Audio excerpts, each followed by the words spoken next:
Aujourd'hui, il est assez fréquent de voir des jeunes actifs ne pas savoir combien d'argent ils ont besoin en cas de soucis dans leur activité, ni combien ils peuvent concrètement investir, ou encore certains surinvestissent même leur liquidité en se mettant en danger. Dans cette vidéo, je vais t'expliquer comment déterminer ta réserve de secours et surtout déduire ta capacité d'investissement selon si tu es salarié, entrepreneur, avec un mix de revenus fixes ou variables.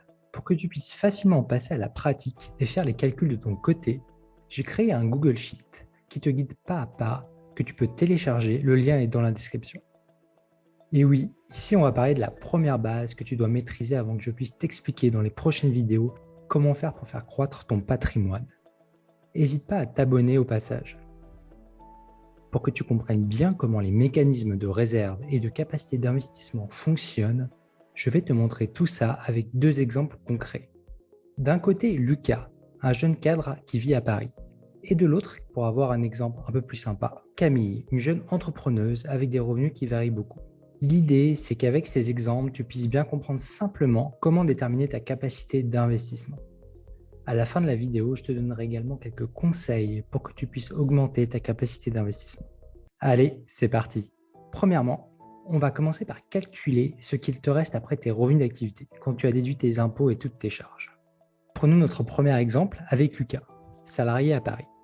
Pour faire simple, on va prendre le salaire net moyen d'un cadre à Paris, soit 4200 net par mois. Puis, on va ajouter ses charges récurrentes mensualisées. Ici, dans l'exemple, nous avons d'abord ses taxes, 800 € d'impôt sur le revenu prélevés mensuellement.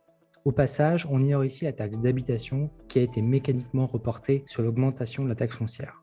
Ce qui donne à Lucas des revenus mensuels de 3400 € net après impôt. On va continuer avec la première charge des jeunes, le logement.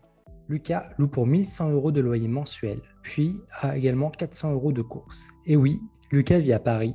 C'est un coût significatif qui ne vaut pas forcément le coup selon certains salaires. Ajoutons ensuite 100 € pour l'électricité, son forfait téléphone, son abonnement internet mensuel. À tout ça, on va ajouter des provisions. Une provision, c'est un montant qu'on réserve chaque mois pour payer des dépenses futures. Ici, en prévision de sortie, week-end à venir et les vacances de Lucas. On retranche ainsi 350 € de prévision de sortie et week-end, en moyenne par mois, et 250 pour des prévisions de vacances futures. On arrive à un total de charges et provisions de 2200 €. Si on retire ce montant des revenus nets après impôt de Lucas, on arrive à 1200 € restant par mois, ou encore 14 400 annuellement net après impôt et après charge. Calculons maintenant sa réserve de secours. Précisons que dans cet exemple, Lucas vit en France et bénéficie d'une assurance chômage qui lui reverserait la moitié de son salaire pendant 2 ans, ce qu'il pense largement suffisant pour se retourner, car Lucas estime qu'il faudrait moins de 6 mois pour lui pour retrouver un emploi. Du coup, pour Lucas, on va donc constituer ce qu'on va appeler son fonds de secours de 6 mois, sachant que l'assurance chômage couvre déjà 50% de son salaire, soit 2100 € net après impôt. Sachant que ses charges s'élèvent à 2200 € par mois, alors si on soustrait l'allocation chômage de 2100 €, il lui resterait 100 € à charge par mois pendant 6 mois. Du coup, si on commence à constituer sa réserve, on ferait la différence de 100 € x 6 mois égale 600 €. Puis enfin, Lucas souhaite avoir une marge de sécurité supplémentaire. Il ajoute un mois de revenu net à sa réserve. On arrive à 4800 € de réserve de secours pour Lucas. Si on calcule, il faut 4 mois de travail à Lucas pour constituer cette réserve. 1200 € qu'il met de côté tous les mois, x 4 égale 4800, le montant total de sa réserve, donc 4 mois. Une fois cette réserve de secours constituée, Lucas a un pouvoir d'investissement égal à ce qu'il lui reste après impôts et charges, soit 1200 € par mois, 14 400 € par an. Voilà, on a fini avec cet exemple très simple avec Lucas, un salarié à Paris. Alors si tu es dans un cas similaire, tu as accès gratuitement à une feuille de calcul Google Sheet pour que tu puisses concrètement toi aussi faire ce calcul facilement. Voir le lien en commentaire. N'hésite pas à liker la vidéo au passage. Passons maintenant à un cas un peu plus intéressant, celui de Camille, une jeune entrepreneuse du web, qui a des revenus nets plus volatiles, comme on peut le voir sur ce petit graphique de ses revenus sur une année type, et qui vit dans un endroit plus abordable et pas forcément en France. Voilà, janvier 6 000, février 3 000, on voit un creux pendant 6 mois jusqu'en septembre, on arrive à septembre à 10 000, octobre 7 000, novembre 4 000, décembre, etc. Ce qui lui fait un total de 38 400 € net annuel, soit, si on mensualise, 3 200 net. À cela, on retranche 400 € d'impôt sur le revenu mensualisé. Cela fait, à Camille, 2 800 € net après impôt par mois. Retranchons maintenant ses dépenses mensuelles. 350 € de loyer, 250 de courses, un total de 100 pour son électricité, téléphone et internet. Et enfin, retranchons 400 € par mois pour toutes ses sorties et ses provisions pour ses vacances annuelles. Donc, on obtient un total de 1100 € de charges et provisions. Il reste à Camille un total de 1700 € par mois, après avoir déduit ses charges et provisions sur ses revenus nets après impôt, soit 20 400 € qu'elle peut mettre de côté par an. Calculons maintenant sa réserve de secours. On peut voir que Camille a une période de creux de 6 mois de suite, de mars à août, où elle ne peut pas subvenir à ses charges mensuelles. Elle doit donc anticiper l'écart entre ses charges et provisions mensuelles de 1100 €. Et son revenu en période de creux n'est que de 1000 €, soit une différence de 100 € pendant 6 mois. Ce qui lui donne une première réserve de 600 €. Ajoutons que Camille est entrepreneuse et qu'elle ne pense pas garantir à 100% ce chiffre année après année et qu'elle ne bénéficie pas d'assurance chômage. Elle estime que dans le pire scénario, elle ferait moins 50% sur ses revenus nets de l'année précédente. Même si en moyenne Camille peut subvenir à toutes ses charges, même avec moins 50% sur ses revenus nets, il faudra ajouter 1100 moins 500 égale à 600 € du coup sur les 6 mois de creux. On arrive à un total de 3600 € à ajouter à sa réserve. Enfin, Camille est de nature assez prévoyante et veut avoir 12 mois de charges mensuelles d'avance dans ses réserves. On ajoute donc 12 fois 1100 égale 13 200 €. Voilà, on a déterminé la réserve de Camille qui s'élève à 17 400 €. Il faudra donc à Camille un peu plus de 10 mois pour constituer sa réserve de secours avec ce qu'elle peut mettre de côté.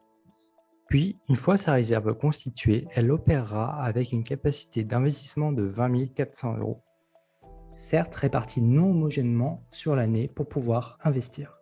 Voilà, tu as compris comment établir ta réserve de secours et comment déterminer ta capacité d'investissement selon ton profil de salarié ou d'entrepreneur. En lien dans la description, je te donne l'accès gratuitement à une feuille de calcul Google Sheet qui va te permettre de calculer concrètement ta réserve de secours et surtout ta capacité d'investissement selon tes propres revenus et dépenses. Au passage, abonne-toi pour être tenu au courant de mes prochains fichiers gratuits et vidéos sur comment investir. Également, laisse-moi te rappeler que ce ne sont pas des calculs que tu dois faire seulement une fois, puis c'est bon. Non. Idéalement, tu devrais pouvoir avoir la vision sur ta réserve de sécurité et ta capacité d'investissement à chaque changement important dans tes revenus ou dans tes charges à ton niveau personnel. Allez, pour finir, je vais te donner quelques bons conseils pour améliorer ta capacité d'investissement. On le sait, le premier facteur des dépenses des jeunes actifs, ça reste le loyer. Ainsi, si tu optes pour un loyer abordable au maximum de 20 à 25% de tes revenus, alors tu pourras avoir un effet positif important sur ta capacité d'investissement. Également, pour ceux qui ont besoin d'une voiture, ce n'est pas du tout une bonne idée d'acheter une voiture neuve à crédit. Il vaut mieux te tourner vers une voiture d'occasion abordable avec tes finances. Rappelons qu'une voiture est une charge financière dont la valeur décroît significativement dès la première année. Aussi, les livraisons de repas à domicile ont fait fureur chez les jeunes actifs, ces derniers temps surtout avec le Covid. Et la proportion de jeunes qui ne savent pas cuisiner et qui dépensent une partie significative de leurs revenus en nourriture augmente. Ainsi, la livraison à domicile pèse énormément sur leur capacité d'investissement. Si tu es dans ce cas-là, pas de panique, il y a une méthode ultra simple. Je t'invite tout simplement à apprendre à cuisiner des plats très simples, rapides et équilibrés, en te limitant à commander au maximum 1 à 2 fois par mois. Ça fera un bien fou à tes finances. Comprends-moi bien, le but n'est pas de te restreindre et de vivre dans la misère, mais que tu prennes conscience que valoriser aujourd'hui des gratifications immédiates, court terme, impacte grandement ta capacité d'investissement sur le long terme, et donc tes possibilités financières sur la plus grande partie de ta vie. Si tu veux en savoir plus sur les possibilités que tu peux avoir d'augmenter tes revenus à côté de ton activité, ou encore sur différents scénarios d'expatriation qui sont peut-être à ta portée, je t'invite à regarder ma vidéo « Jeune 2022 égale pauvre » en lien dans la description de la vidéo. D'ici là, restons pragmatiques. Allez, ciao!